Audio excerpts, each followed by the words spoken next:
92 heading है annual return. ये बहुत इंपॉर्टेंट सेक्शन है, एग्जाम पॉइंट ऑफ व्यू से भी, प्रैक्टिकली भी ये बहुत इंपॉर्टेंट सेक्शन है ना। सिंपल है, अच्छे से समझेंगे, क्वेश्चन आता ही है इसके ऊपर। ठीक, सबसे पहले बोला है कि सबसेक्शन 1 ये बोलता है एनुअल रिटर्न के प्रोविजन सारी कंपनीज के ऊपर एप्लीकेबल होंगे। वर्ड क्या दिया हुआ है हमें? Every company. एवरी कंपनी मतलब सभी तरह की कंपनी आ जाएगी, private, public, listed, unlisted, small company, OPC, छोटी बड़ी होल्डिंग सब्सिडरी, सब कंपनीज के ऊपर एनुअल रिटर्न के प्रोविजन एप्लीकेबल होते हैं, है ना। तो बोले हर कंपनी से एक्सपेक्ट किया जाता है कि वो प्रिस्क्राइब्ड फॉर्म में, फॉर्म नंबर दिया है MGT 7, बोले प्रिस्क्राइब्ड फॉर्म में क्या प्रिपेयर करे? एक एनुअल रिटर्न प्रिपेयर करे। प्रिस्क्राइब्ड फॉर्म में क्या प्रिपेयर करे? तो बोले एक एनुअल रिटर्न प्रिपेयर करे प्रिस्क्राइब्ड फॉर्म में। फॉर्म नंबर कौन सा है? MGT 7, फॉर्म नंबर याद रखना ही, ठीक है। एंड उस MGT 7 में जो इंफॉर्मेशन रहेगी, वो उस MGT 7 में जो इंफॉर्मेशन रहेगी वो क्लोज ऑफ फाइनेंशियल ईयर की रहेगी। बोले क्या मतलब? तो बोले जैसे मान लो हमारा फाइनेंशियल ईयर खत्म हो रहा है, हमारा फाइनेंशियल ईयर स्टार्ट हुआ 1 अप्रैल 2021 को, कब तक चलेगा? 31 मार्च 22 को। हमारा फाइनेंशियल ईयर कब तक स्टार्ट हुआ? 1 अप्रैल 2021 को, खत्म कब होगा? 31 मार्च 2022 को। तो क्या बोला है, हर कंपनी से एक्सपेक्टेड रहता है कि हर फाइनेंशियल ईयर का क्या बनाए वो एनुअल रिटर्न। एनुअल का मतलब क्या होता है? वंस इन अ ईयर, और हर साल होता है। एनुअल का मतलब क्या हुआ? Once in a year, and क्या होगा बेटा? हर साल होगा, है ना।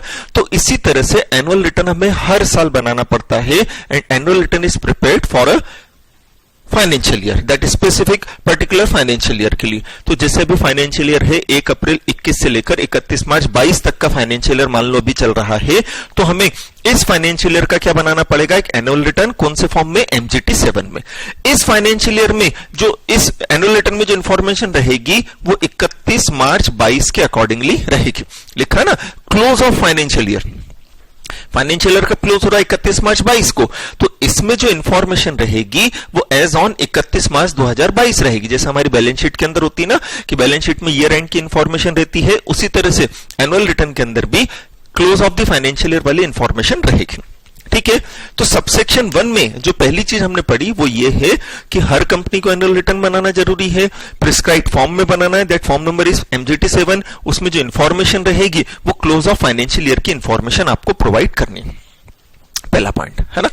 दूसरा, अब हमें दिए हैं कंटेंट्स कि एनुअल रिटर्न के कंटेंट्स क्या होंगे, ठीक है। अब हमें क्या दिए हुए हैं? कंटेंट्स दिए हुए हैं। एनुअल रिटर्न के कंटेंट्स क्या होंगे? बहुत इंपॉर्टेंट है। सबसेक्शन 1 ही चल रहा है, सबसेक्शन 1 ही चल रहा है, वो हटा नहीं है ना। ये एक एक पॉइंट हमें अच्छे से याद करना है, किसी पे भी क्वेश्चन आ सकता है। कंटेंट्स में क्या बोला है? अब बोला आप एनुअल रिटर्न बना तो रहे हो प्रिस्क्राइब्ड फॉर्म के अंदर, बट एनुअल रिटर्न में इंफॉर्मेशन आप क्या डिस्क्लोज करोगे? तो पहला बोल दिया है रजिस्टर्ड ऑफिस की एड्रेस दिया जाता है, पूरा कंपनी का प्रिंसिपल बिजनेस एक्टिविटीज के बारे में बताया जाता है, इवन होल्डिंग का बताएंगे, सब्सिडरी का बताएंगे, एसोसिएट का बताएंगे, ठीक है। एक तो अपनी कंपनी के रजिस्टर्ड ऑफिस की पूरी डिटेल रहेगी उसमें, ठीक है, क्योंकि जो मेमोरेंडम ऑफ एसोसिएशन होता है उसमें तो केवल स्टेट का नाम होता है। तो बोले रजिस्टर्ड ऑफिस की पूरी इंटीमेशन, ऑफिस का पूरा पता कहां लिखा होता है? बोले एनुअल रिटर्न के अंदर होता है, जो हर साल हम ROC को फाइल करते हैं, ठीक। फिर हमारी प्रिंसिपल बिजनेस एक्टिविटीज क्या है, मतलब मेन ऑब्जेक्ट क्या है हमारा, ना केवल हमारा है बल्कि हमारी होल्डिंग कंपनी का, सब्सिडरी कंपनी का, एसोसिएट कंपनी का, ये डिटेल देनी होती है आपको, ठीक। ये डिटेल से आपको समझ में आएगा कि बेसिकली एनुअल रिटर्न हम बना क्यों रहे हैं, क्यों प्रिपेयर कर रहे हैं। हमने बैलेंस शीट बनाई, इसमें तो फाइनेंशियल इंफॉर्मेशन थी, एनुअल रिटर्न में नॉन फाइनेंशियल इंफॉर्मेशन ज्यादा होती है।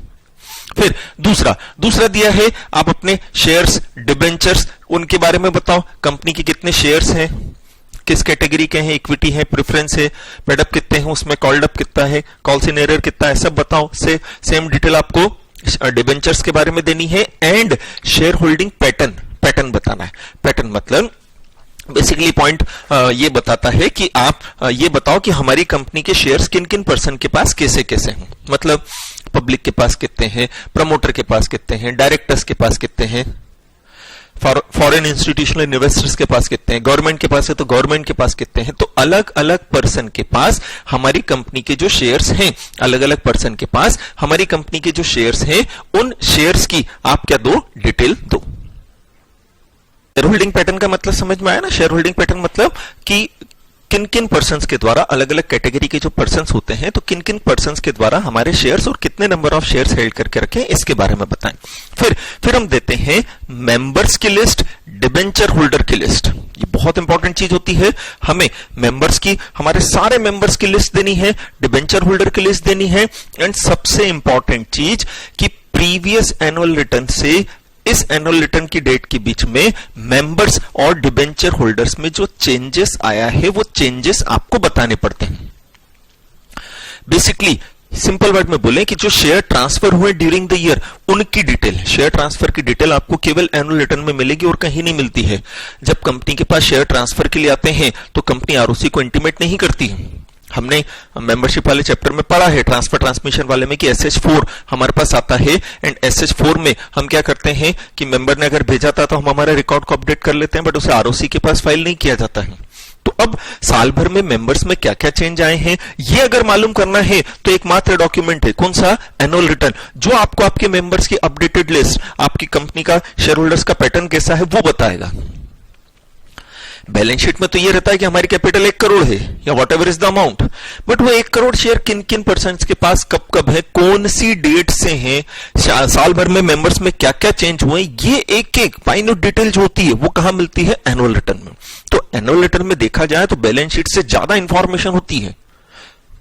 फिर क्या बोला, ये सब चीजें हमें close of financial, previous financial year से इस फाइनेंशियल ईयर के बीच के में जो भी चेंज आए हैं वो चेंज हमें बताने हैं। सीधी सीधी सी बात है, ये चीज आई समझ में अपने को। चल फिर क्या दिया, बोले प्रमोटर्स, डायरेक्टर्स, केएमपी, इनकी लिस्ट दो। कंपनी के कौन कौन पर्सन्स हैं जो प्रमोटर्स हैं, कौन कौन, तो कंपनी के प्रमोटर्स कौन है, डायरेक्टर्स कौन है, केएमपी कौन है, उनकी लिस्ट। एक तो प्रेजेंट वालों की लिस्ट आ जाएगी, एंड दूसरा सबसे इंपॉर्टेंट चीज, इनमें चेंजेस मतलब साल भर में इनमें किसी भी तरह का अगर कोई चेंज आया है, मतलब नया डायरेक्टर हमने अपॉइंट किया, पुराना डायरेक्टर कंपनी छोड़कर चला गया, नया केएमपी में कोई चेंज हुए हैं, तो वो सारे चेंजेस भी बताने पड़ते हैं। तो आपको list of director, list of promoter, list of KMP कहां मिलेगी, एनुअल रिटर्न के अंदर मिलेगी। इन सब की डिटेल्स, अपडेटेड डिटेल, इनका date of appointment, date of cessation, क्योंकि चेंजेस के बारे में भी बताना है, सब कहां मिलेगा, एनुअल रिटर्न में, बैलेंस शीट में मिलने वाला नहीं है। फिर रेम्यूनरेशन के बारे में बताओ, आपने अपने डायरेक्टर्स को, आपने अपने केएमपी को क्या रेम्यूनरेशन पे किया है, उसके बारे में बताओ कि रेम्यूनरेशन के रिलेशनशिप में सेक्शन 197 आपने कंप्लाई किया है कि नहीं, शेड्यूल 5-6 जो हमने पढ़ा था वो आपने कंप्लाई किया है या नहीं किया है, वो आप बताओ, रेम्यूनरेशन कितना दे रहे हो, है ना। फिर मीटिंग्स के बारे में बताया जाएगा, बोर्ड ऑफ डायरेक्टर्स की साल भर में कितनी मीटिंग हुई है, बोर्ड ऑफ डायरेक्टर्स की जो कमेटी थी उन कमेटी की साल भर में कितनी मीटिंग हुई है, मीटिंग के बारे में बताया जाएगा। भाई फाइनेंशियल ईयर के अंदर जैसे हमने बोला ना 21-22 वाला फाइनेंशियल ईयर, तो 21-22 में बोर्ड मीटिंग कितनी हुई है, कमेटी मीटिंग कितनी हुई है, फिर उनमें कौन कौन से डायरेक्टर्स आए थे, उनकी अटेंडेंस के बारे में बताओ, उनमें कौन कौन से डायरेक्टर्स आए थे, उनकी अटेंडेंस के बारे में बताओ कि भाई ये डायरेक्टर आए थे, ठीक है। फिर क्या बोला है, एफआईआई मतलब फॉरेन इंस्टीट्यूशनल इन्वेस्टर्स, उन्होंने अगर हमारी कंपनी में शेयर हेल्ड करके रखे हैं तो उनके बारे में बताओ। एफआईआई ने, वैसे तो यहां आ जाता है बट स्पेसिफिकली, क्योंकि इसमें तो सभी तरह के शेयर होल्डर्स की डिटेल आएगी, बट इसमें स्पेसिफिकली आप अलग से बताओ एफआईआई के पास हमारे इतने शेयर्स हैं। फिर क्या कि हमने सारे प्रोविजन कंप्लायंस किए हैं, उसका सर्टिफिकेट ऑफ कंप्लायंस लगाना पड़ता है। फिर क्या बोला है कि अगर ड्यूरिंग द ईयर कंपनी ने किसी प्रोविजन का नॉन कंप्लायंस किया था, अगर ड्यूरिंग द ईयर कंपनी ने किसी प्रोविजन का क्या किया था, नॉन कंप्लायंस किया था, और उस नॉन कंप्लायंस के कारण पेनल्टी लगी है, किसके ऊपर, डायरेक्टर के ऊपर, ऑफिसर के ऊपर, कंपनी के ऊपर, है ना, तो उस पेनल्टी के बारे में बताओ। फिर क्या कंपनी ने कंपाउंडिंग के लिए अप्लाई किया था, क्या कंपाउंडिंग मतलब क्या होता है, कॉम्प्रोमाइज, तो क्या कंपनी ने कंपाउंडिंग के लिए अप्लाई किया था, बताओ। क्या कंपनी ने उसके अगेंस्ट अपील की थी, भाई किसी ऑफिसर ने बोल दिया कि आपने तो प्रोविजन का नॉन कंप्लायंस किया, हम बोल रहे हैं हमने तो किया ही नहीं किया है, तो ऑब्वियसली उससे बड़ी अथॉरिटी जो होती है उसके पास जाकर हम क्या करते हैं, अपील। कंपाउंडिंग मतलब होता है कॉम्प्रोमाइज। कंपाउंडिंग में ये होता है कि हमसे जो ऑफेंस हो गया है, हमसे जो नॉन कंप्लायंस हो गया है, हम उसे एक्सेप्ट कर लेते हैं, अथॉरिटी के पास चले जाते हैं कि ठीक है कॉम्प्रोमाइज कर लो, हो गई गलती हो गई हमसे, आप ये कॉम्प्रोमाइज कर लो, आप जितनी पेनल्टी बताओगे हम दे देंगे। अपील में क्या होता है कि जो अथॉरिटी बोल रही है कि हमने गलत किया, हम उसे मान ही नहीं मान रहे, तो उससे बड़ी अथॉरिटी के पास जाकर हमने क्या कर दी, अपील कर दी। ये चीज आई समझ में। ये कंटेंट्स अभी भी सबसेक्शन 1 खत्म नहीं हुआ है ना। चले यहां तक का रिकेप करते हैं। हर कंपनी को बनाना जरूरी है, MGT 7 में बनाएंगे। Close of the financial year की इंफॉर्मेशन रहेगी उसमें। कंटेंट्स में registered office, principal business activities, holding की भी, सब्सिडरी की भी, एसोसिएट की भी।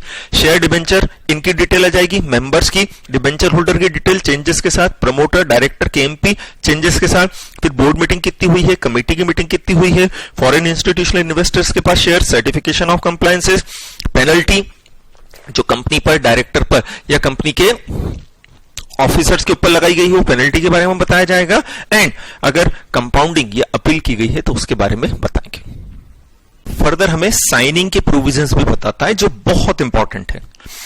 पहले हमने फॉर्मेट पढ़ा, नहीं पहले हमने पढ़ा सारी कंपनीज को एनुअल रिटर्न बनाना है, फिर हमने फॉर्मेट पढ़ा, फिर हमने कंटेंट्स पढ़े। अब एनुअल रिटर्न हमारा बनकर तैयार हो गया है तो एनुअल रिटर्न के ऊपर साइन करना है। तो नेक्स्ट हम पढ़ रहे हैं कि एनुअल रिटर्न के ऊपर साइन कौन करता है। कंपनी तो आर्टिफिशियल पर्सन है, ऑब्वियसली वो तो करेगी नहीं, तो फिर on behalf of company who will sign the annual return. Signing के प्रोविजन अलग से भी बेटा एग्जाम में कई बार आते हैं, इसलिए ध्यान से समझेंगे, है ना। क्या बोला है, तो बोले कंपनी का जो एनुअल रिटर्न है वो डायरेक्टर साइन करेगा एंड कंपनी का कंपनी सेक्रेटरी साइन करेगा। कंपनी का कंपनी सेक्रेटरी मतलब जो कंपनी सेक्रेटरी जॉब में है, जो कंपनी के होल टाइम एम्प्लॉयमेंट में है, वो होल टाइम एम्प्लॉयमेंट वाला कंपनी सेक्रेटरी साइन करेगा। वापस से क्या बोला है, डायरेक्टर के द्वारा साइन किया जाएगा, एंड लिखा है ना, मतलब दोनों जने साइन करेंगे, एंड कंपनी का कंपनी सेक्रेटरी साइन करेगा। कौन, जो जॉब में है, होल टाइम एम्प्लॉयमेंट में है। बट अगर कंपनी के पास कंपनी सेक्रेटरी नहीं है, अगर कंपनी के ऊपर कंपनी सेक्रेटरी के अपॉइंटमेंट के प्रोविजन नहीं लग रहे हैं, कंपनी ने कंपनी सेक्रेटरी अपॉइंट नहीं किया है, तो फिर प्रैक्टिसिंग कंपनी सेक्रेटरी के द्वारा साइन करवाया जाएगा। इसलिए मैंने आपको बोला कि एनुअल रिटर्न का हमारी प्रैक्टिकल लाइफ में बहुत इंपॉर्टेंस है। क्यों, क्योंकि as a company secretary of the company हम ही साइन करते हैं एनुअल रिटर्न को। एंड सेकेंडली अगर कंपनी में कंपनी सेक्रेटरी नहीं है तो फिर प्रैक्टिसिंग कंपनी सेक्रेटरी के साइन लेने पड़ते हैं। ये एक्सक्लूसिव ऑथराइजेशन है, हमारे अलावा प्रैक्टिसिंग कंपनी सेक्रेटरी के अलावा किसी और को ऑथराइजेशन नहीं है। जैसे नॉर्मली दे देते हैं ना कि ऑडिटर से करा लो, कंपनी सेक्रेटरी से करा लो, चार्टर्ड अकाउंटेंट से करा लो, नहीं ऐसा कुछ नहीं है, यहां PCS ही है। तो कम से कम 2 जने साइन करेंगे। पहला डायरेक्टर तो करेगा ही, दूसरा आप चेक कर लो क्या कंपनी में कंपनी सेक्रेटरी अपॉइंटेड है, बोले हाँ है ना, तो बोले उससे साइन कर, खत्म, 2 जने। बट अगर कंपनी में कंपनी सेक्रेटरी नहीं है तो आप प्रैक्टिसिंग कंपनी सेक्रेटरी के पास जाओ एंड प्रैक्टिसिंग कंपनी सेक्रेटरी के द्वारा फिर आपके एनुअल रिटर्न को साइन किया जाएगा। ये पॉइंट आया समझ में। फिर हमें बोला है कि जो OPC है, स्मॉल कंपनी है, और अदर क्लास ऑफ कंपनी से, जैसा कि सेंट्रल गवर्नमेंट बताती है, उनके लिए central government abridged form of annual return बता सकती है, मतलब छोटा एनुअल रिटर्न बता सकती है। कंपनी छोटी है तो उन्हें ज्यादा डिटेल देने के बजाय एब्रिज्ड मतलब इन ब्रीफ, समरी, तो छोटा एनुअल रिटर्न बताया जा सकता है कि इन कंपनीज के द्वारा MGT 7 के बजाय या MGT 7 में ही ब्रीफ करके जो फॉर्म है वो फॉर्म आपको फाइल करना पड़ेगा। ठीक है। एंड बोले साइन कौन करेगा, तो बोले कंपनी का कंपनी सेक्रेटरी। डायरेक्टर का नाम नहीं दिया है पहले।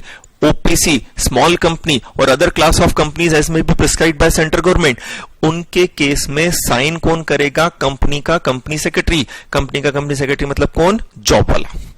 बट अगर जैसा हमें दिख रहा है इन कंपनीज में कंपनी सेक्रेटरी होता नहीं है, तो अगर इन्होंने अपॉइंट किया नहीं है, मैंडेटरी नहीं है, इस कारण नहीं अपॉइंट किया है, अगर कंपनी में कंपनी सेक्रेटरी नहीं है तो कंपनी के डायरेक्टर से आप साइन करवा लो। मतलब डायरेक्टर सेकेंडरी है, प्राइमरी तो कौन है, कंपनी सेक्रेटरी। आपको समझ में आया। तो साइनिंग के प्रोविजन 2 तरह के हो गए। एक प्रोविजन तो हो गया OPC, स्मॉल कंपनी और अदर कंपनीज के लिए।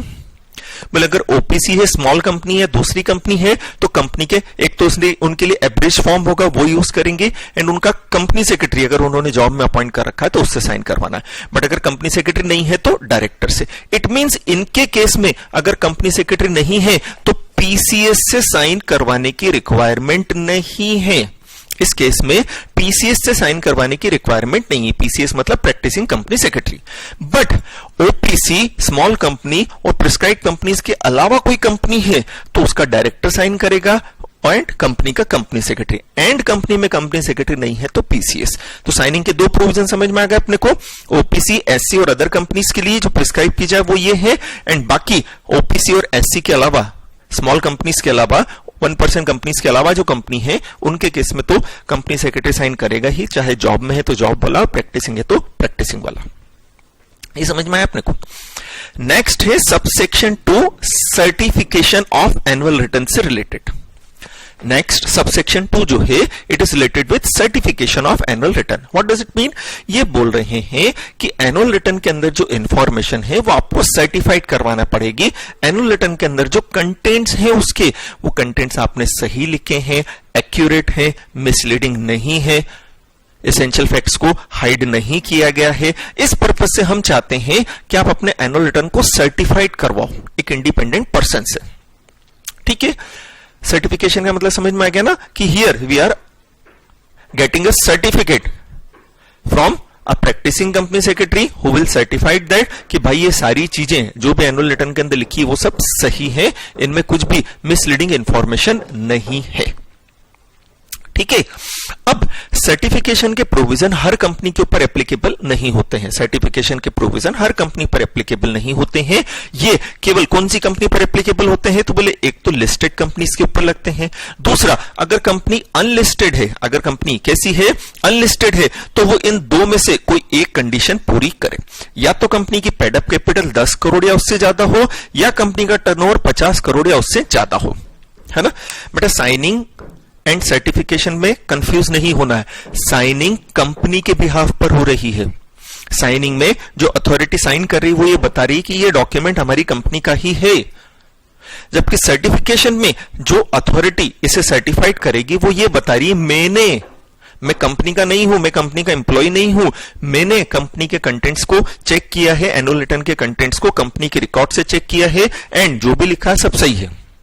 अब समझ रहे हो, साइनिंग में तो ये बताया जाता है कि ये डॉक्यूमेंट हमारा है। अब इसमें लिखा है वो सही है या नहीं वो हम नहीं बोल रहे, बट ये डॉक्यूमेंट हमारा है। हाँ, अगर उसमें कुछ गलत निकला जाता तो ये रिस्पॉन्सिबल रहेंगे, बट गवर्नमेंट सारे एनुअल रिटर्न तो चेक नहीं कर सकती ना, तो उसने प्रैक्टिसिंग प्रोफेशनल को ये रिस्पॉन्सिबिलिटी दे रखी है कि भाई जो बड़ी बड़ी कंपनीज हैं उनके एनुअल रिटर्न को आप क्या करो, सर्टिफाइड करो। तो वो फिर कंपनी के रिकॉर्ड्स में से जाकर चेक करते हैं, एंड चेक करने के बाद एक सर्टिफिकेट इशू कर देते हैं MGT 8 वाले फॉर्म में बताता हूं मैं, जिसमें वो बता देते हैं कि इसमें जो भी लिखा है सब सही है।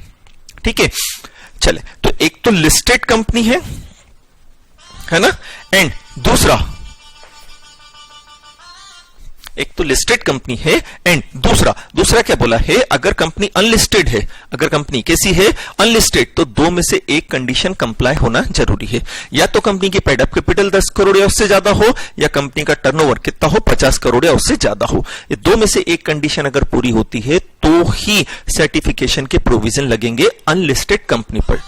अब वो अनलिस्टेड कंपनी पब्लिक कंपनी हो चाहे प्राइवेट कंपनी हो, इससे मतलब नहीं है। ये चीज आ रही है ना आपको समझ में कि हमने क्या बोला है कि लिस्टेड कंपनी है ना, तो लिस्टेड कंपनी के ऊपर तो लगेंगे ही प्रोविजन सर्टिफिकेशन के। बोले अनलिस्टेड कंपनी के ऊपर प्रोविजन तब लगते हैं जब उन दो में से एक कंडीशन कंप्लाई करती हो, चाहे वो कंपनी प्राइवेट हो चाहे कंपनी वो पब्लिक हो। या तो कंपनी की पेड अप कैपिटल 10 करोड़ या उससे ज्यादा हो, या कंपनी का टर्नओवर 50 करोड़ या उससे ज्यादा हो, तो उन्हें अपने एनुअल रिटर्न को सर्टिफाइड करवाना पड़ेगा। किससे? बोले प्रैक्टिसिंग कंपनी सेक्रेटरी से। किससे करवाना है? प्रैक्टिसिंग कंपनी सेक्रेटरी से। कौन से फॉर्म में? MGT 8 में। क्या सर्टिफाइड करवाना है? तो मैंने आपको बताया कि practising company secretary annual return में जो इंफॉर्मेशन दी है उसे क्रॉस चेक करेगा कंपनी के रिकॉर्ड से एंड अपनी तरफ से एक सर्टिफिकेट इशू करेगा कि हाँ, जो एमजीटी 7 के अंदर इंफॉर्मेशन दी, जो एनुअल रिटर्न में इंफॉर्मेशन दी है वो कंपनी के रिकॉर्ड से मैच कर रही है, उसमें कोई मिसलीडिंग इंफॉर्मेशन नहीं। ऐसा एक सर्टिफिकेट आपको लेना है। अगेन ये सर्टिफिकेट किससे लेना है? प्रैक्टिसिंग कंपनी सेक्रेटरी से। तो इन दो में आपको कंफ्यूज नहीं होना है। एक साइनिंग का प्रोविजन है जो कंपनी के बिहाफ पर साइन हो रहा है, जिसमें हम बता रहे हैं ये डॉक्यूमेंट हमारा है, एंड सर्टिफिकेशन के अंदर ये प्रैक्टिसिंग कंपनी सेक्रेटरी, ये कंपनी का एम्प्लॉय नहीं है, ये इंडिपेंडेंट पर्सन है, ये इंडिपेंडेंटली आकर चेक कर रहा है कि हाँ यार जो इसमें लिखा है ना वो सब सही है। ठीक है, ठीक है। तो साइनिंग के प्रोविजन में हमने पढ़ा था कि ओपीसी है, स्मॉल कंपनी है और अदर क्लास ऑफ कंपनीज है, जैसा कि प्रिस्क्राइब किया जाए। तो अदर क्लास ऑफ कंपनीज में कौन सी आती है? बोले प्राइवेट कंपनी जो स्टार्टअप हो। हर प्राइवेट कंपनी नहीं, वो प्राइवेट कंपनी जो स्टार्टअप की कैटेगरी में आती है। तो साइनिंग के लिए दो तरह के प्रोविजंस हो गए, OPC small company and private company जो स्टार्टअप हो। OPC small company and private company जो स्टार्टअप हो। मैंने आपको बोला था वो कंपनी जो सेंट्रल गवर्नमेंट ने प्रिस्क्राइब की है, तो प्रिस्क्राइब कंपनीज में कौन सी कंपनी है? तो बोले वो प्राइवेट कंपनी जो स्टार्टअप हो, वो अपने कंपनी सेक्रेटरी से साइन करवाएंगी। कंपनी सेक्रेटरी नहीं है तो डायरेक्टर से साइन करवा लेंगे, पीसीएस से साइन करवाने की जरूरत नहीं है। बाकी कंपनीज को डायरेक्टर एंड अपने कंपनी सेक्रेटरी से, और अगर कंपनी में कंपनी सेक्रेटरी नहीं है तो पीसीएस से। ठीक है। अब सबसेक्शन 3 हम देख रहे हैं, ये बोल रहे हैं कि जो एनुअल रिटर्न है उसकी कॉपी हमको क्या करनी है? अपनी वेबसाइट पर रखनी है, वेबसाइट इफ एनी। तो इसके पहले जो चैप्टर मैंने आपको पढ़ाया था अकाउंट्स डिस्क्लोजर एंड ट्रांसपेरेंसी वाला, तो उसमें भी देखा था हमने कि कंपनी एक्ट में कहीं मैंडेटरी नहीं है कि कंपनी अपनी वेबसाइट रखे, बट हाँ लिस्टेड कंपनी के केस में सेबी के अकॉर्डिंगली कंपलसरी की वेबसाइट मेंटेन करे। इसलिए जहां भी वेबसाइट है कौन सा वर्ड आ जाता है? If any. तो अगर कंपनी की वेबसाइट है ना जो लिस्टेड है तो होगी ही, अनलिस्टेड है तो हो भी सकती, नहीं भी हो सकती है। तो वेबसाइट पर एनुअल रिटर्न की कॉपी आपको अपलोड कर देना है ताकि मेंबर्स अगर उसका इंस्पेक्शन करना चाहे तो कर सके, क्योंकि एनुअल रिटर्न हम मेंबर को नहीं देते हैं। एनुअल रिटर्न हम किसको फाइल करते हैं? आरओसी के पास फाइल करते हैं। तो मेंबर अगर देखना चाहे तो वैसे आरओसी के पास जाकर देख सकता है, बट आप क्या करो अपनी वेबसाइट पर अपलोड कर दो। एंड उसकी एक वेब लिंक समझते हो ना कि जिसके थ्रू हम पहुंच जाएंगे वेबसाइट तक, तो बोले उसकी वेब लिंक आप डायरेक्टर्स रिपोर्ट में डिस्क्लोज करोगे। इसके पहले मैंने आपको डायरेक्टर रिपोर्ट पढ़ाई सेक्शन 134 में, उसमें सेकंड नंबर का पॉइंट यही था कि वेब लिंक आपको बतानी है कि अगर किसी व्यक्ति को देखना है तो वो वेब लिंक डायरेक्टर रिपोर्ट के अंदर आ जाती है। पहला पॉइंट समझ में आया? ये सबसेक्शन 3 आपका कंप्लीट हो गया। सबसेक्शन 4 बोलता है एनुअल रिटर्न फाइलिंग के बारे में। सबसेक्शन 4 बोलता है एनुअल रिटर्न फाइलिंग के बारे में, बहुत इंपॉर्टेंट प्रोविजन है। बोले हमें एनुअल रिटर्न फाइल करना है किसके पास? आरओसी के पास। कितने दिन में? 60 दिन में। हमें ये अकाउंट्स वाला चैप्टर पढ़ाते समय आपको मैंने प्रोसेस बताई थी ना पूरी, उस प्रोसेस के अंदर एंड में बताया था कि हाँ एजीएम हो गई तो एजीएम से 30 दिन के अंदर एओसी 4 में अकाउंट्स फाइल करते हैं, एंड एजीएम से 60 दिन के अंदर एमजीटी 7 में क्या फाइल करते हैं? Annual return. ये वही एनुअल रिटर्न है। तो देखिए अब दो तरह की सिचुएशन है। अगर एजीएम हुई थी, अगर कंपनी ने एजीएम की थी, तो जिस डेट पर एजीएम हुई थी उस डेट से 60 डेज में आपको फाइल कर देना है। सपोज मेरी कंपनी की एजीएम हुई थी 15 सितंबर को, है ना? तो 15 सितंबर से 60 डेज में मतलब अक्टूबर नवंबर 14 नवंबर तक एमजीटी 7 आरओसी के पास चला जाना चाहिए। 14 सितंबर तक नहीं गया तो पेनल्टी भी लगेगी, वो हम देख लेते हैं कितनी लगेगी। फिर अगर कंपनी ने एजीएम की ही नहीं है, अगर किसी फाइनेंशियल ईयर में कंपनी ने एजीएम नहीं की है, तो ऐसी सिचुएशन में सेक्शन 96 के अकॉर्डिंगली एजीएम करने की जो लास्ट डेट थी, the date on which AGM should have been held in terms of section 96, AGM के डेट के प्रोविजन पढ़े ना हमने, उसमें 3 डेट निकालते थे, उन तीनों डेट में से जो भी डेट बाद में आती थी, तो बोले 96 के अकॉर्डिंगली एजीएम करने की जो लास्ट डेट थी उस डेट तक अगर आपने एजीएम नहीं की है तो उस लास्ट डेट से 60 डेज के अंदर ये फाइल हो जाना चाहिए। ठीक, तो दो सिचुएशन, एजीएम हुई है, हाँ, तो जब एजीएम हुई है उससे 60 दिन में एनुअल रिटर्न आरओसी के पास फाइल कर दो। एजीएम की नहीं की, एजीएम करने की लास्ट डेट निकालो 96 के हिसाब से, 96 के हिसाब से एजीएम करने की लास्ट डेट जो आ रही थी उससे 60 दिन में एनुअल रिटर्न फाइल कर दो। ठीक है, चल फिर सब सेक्शन दिया है 5। ठीक, अच्छा, अब जब एजीएम की नहीं है तो रिटर्न फाइल कर रहे हो तो उसके साथ रीजन बताने पड़ेंगे काहे के कि इस बार आपने एजीएम क्यों नहीं की। है ना। फिर हमें बोला है सबसेक्शन 5 कि अगर आपने आरओसी के पास एनुअल रिटर्न फाइल नहीं किया है तो कंपनी एंड कंपनी के जो ऑफिसर इन डिफॉल्ट हैं उनके ऊपर फाइन लगेगा कितने रुपए का, 50,000 रुपए का। एंड जब तक आपने फाइलिंग नहीं की है तो ऑफेंस कंटिन्यू है, कंटिन्यूइंग ऑफेंस है तो 1,000 रुपए पर डे का फाइन भी लगेगा। एंड मैक्सिमम फाइन जो है वो 5 लाख रुपए से ज्यादा का नहीं होगा। मैक्सिमम फाइन जो है वो 5 लाख से ज्यादा का नहीं होगा। वापस से सिंपल सा है, क्या बोला है, बोले अगर आपने एनुअल रिटर्न फाइल करना है, ये बताया था ना सबसेक्शन 4 में एनुअल रिटर्न फाइल करना है, आपने एनुअल रिटर्न फाइल नहीं किया तो बोले डिफॉल्ट हो गया तो कंपनी पर एंड कंपनी का जो ऑफिसर था ना जिसकी ड्यूटी बनती थी फाइल करने की, जिसने नहीं किया उस पर भी पेनल्टी लगेगी। बोले कितनी, बोले 50,000 का फाइन लगेगा। अब हमें फाइल करना था, नहीं किया, 15 दिन बाद किया तो 15 दिन में 1,000 रुपए पर डे के हिसाब से 15 दिन के वो 15,000 प्लस 50,000, 65,000 रुपए का फाइन लगेगा। समझ में आया ना। मान लो मुझे एनुअल रिटर्न फाइल करना था, अभी निकाला था 14 नवंबर तक करना था, मैंने किया 15 दिसंबर को फाइल, 30 दिन का कंटिन्यूइंग डिफॉल्ट हो गया, डिफॉल्ट चलता रहा 30 दिन तक, तो 1,000 इंटू 30,000 रुपए तो वो और 50,000 तो लगना ही है, 80,000 रुपए का क्या लगेगा, फाइन। ये समझ में आया। मालूम पड़ा मैंने 2 साल तक रिटर्न फाइल नहीं किया तो 365 प्लस 365 कितना हो गया, 730 मल्टीप्लाइड बाय 1,000, इतना फाइन लग जाएगा। बट मैक्सिमम फाइन 5 लाख से ज्यादा नहीं जाएगा। फिर लास्ट दिया है जो प्रैक्टिसिंग कंपनी सेक्रेटरी है जिससे हमने सर्टिफिकेट लिया था MGT 8 में। क्या सर्टिफिकेट लिया था कि भाई एनुअल रिटर्न की इंफॉर्मेशन एक्यूरेट है, करेक्ट है, सारी चीजें प्रॉपर डिस्क्लोज्ड है ना। एंड एनुअल रिटर्न जो बनाया गया है वो एक्ट के प्रोविजंस के अकॉर्डिंगली बनाया गया है, ऐसा सर्टिफिकेट लिया था। बाद में मालूम पड़ता है कि वो सर्टिफिकेट गलत था। बाद में मालूम पड़ता है कि एक्ट के प्रोविजंस का तो नॉन कंप्लायंस था, जबकि प्रैक्टिसिंग कंपनी सेक्रेटरी ने गलत सर्टिफिकेट दे दिया। उस भाई पर भी 50,000 का फाइन लगेगा, जो मैक्सिमम कहां तक जाएगा, 5 लाख तक। तो सर्टिफाइड करते समय, एनुअल रिटर्न सर्टिफाइड करते समय हमें केयरलेसली काम नहीं करना है, प्रॉपरली देखकर काम करना है।